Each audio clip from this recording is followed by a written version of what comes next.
US President Donald Trump and Russian President Vladimir Putin have arrived in Alaska for crucial talks aimed at ending the war in Ukraine.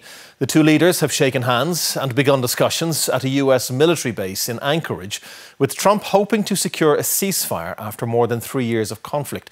Ukrainian President Volodymyr Zelensky said his country was counting on America, but the outcome of the summit remains uncertain. Well, our global security reporter Yvonne Murray is in Alaska for us today. And Yvonne, it all seemed very cordial and pally as the leaders greeted at the airbase. But the world is watching, and this is a high-stakes game, isn't it? That's right, Ray, and I think the world is holding its breath, waiting to see what the two men say when they emerge from their meeting this afternoon. Just in the past hour here now, the Air Force One touched down, followed soon after that by Putin's aircraft, escorted into American airspace by F-22 Raptors, the American stealth bomber fighter usually dispatched to fight the enemy, now bringing an authoritarian leader safely to American shores. And yet, lots of smiles, handshakes, even at one point what seemed like some applause from Mr. Trump for Mr. Putin as he walks down the aircraft steps. Now, this is a familiar moment for these two men. They've met many times before in what has become quite a long-standing relationship.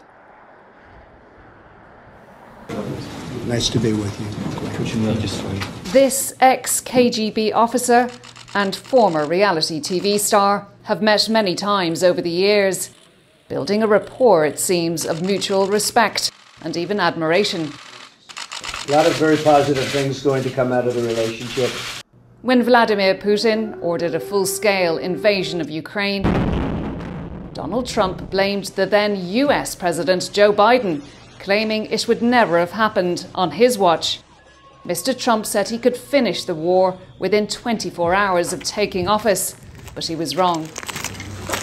Since then, President Trump has veered between anger at Ukraine. You're gambling with the lives of millions of people. You're gambling with World War III. And impatience with Russia.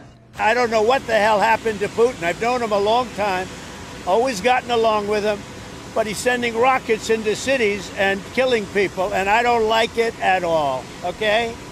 But the war grinds on. Now, though, he's preparing to welcome the Russian president onto American soil. Signs of Russian influence are not hard to find here. This was Russian territory till they sold it to America in 1867. So is there an underlying message here that land can be bought or sold in business transactions or even grabbed in a war of aggression? That's certainly what Ukraine and European leaders fear. They've been pressuring Mr. Trump not to give in to Russia's demands. But aboard Air Force One on his way to Alaska, Mr. Trump told reporters today wasn't about what Europe wants. I want certain things. I want to see a ceasefire. This is not to do with Europe. Europe's not telling me what to do. But they're going to be involved in the process, obviously, as will Zelensky. But I want to see a ceasefire rapidly. I don't know if it's going to be today, but I'm not going to be happy if it's not today. Everyone said it can't be today, but I'm just saying I want the killing to stop. I'm in this to stop the killing. The eyes of the world are on this moment. The stakes, nothing less than peace in Europe. So, Yvonne, Mr. Trump very clear there. He wants a ceasefire. Will he get one?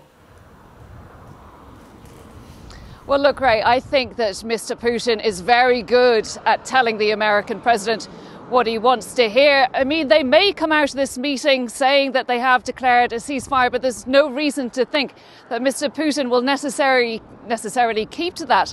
The battlefield is littered with broken promises.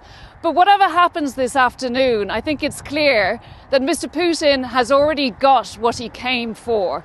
Being greeted by the American president when he knows that in other countries around the world, including in Europe, there's a good chance that he could be arrested as an indicted war criminal. Here, by contrast, he has the red carpet rolled out for him. He has got that parity of esteem with the American president that he wanted. And all the while, the war grinds on in Ukraine. As the Ukrainian leader Vladimir Zelensky pointed out today, the killing continues. So this afternoon, the press conference will take place and the two leaders will tell the waiting reporters what they have spoken about. But the outcome of this summit will take a long time to unpick, Ray. Yvonne in Alaska, thank you.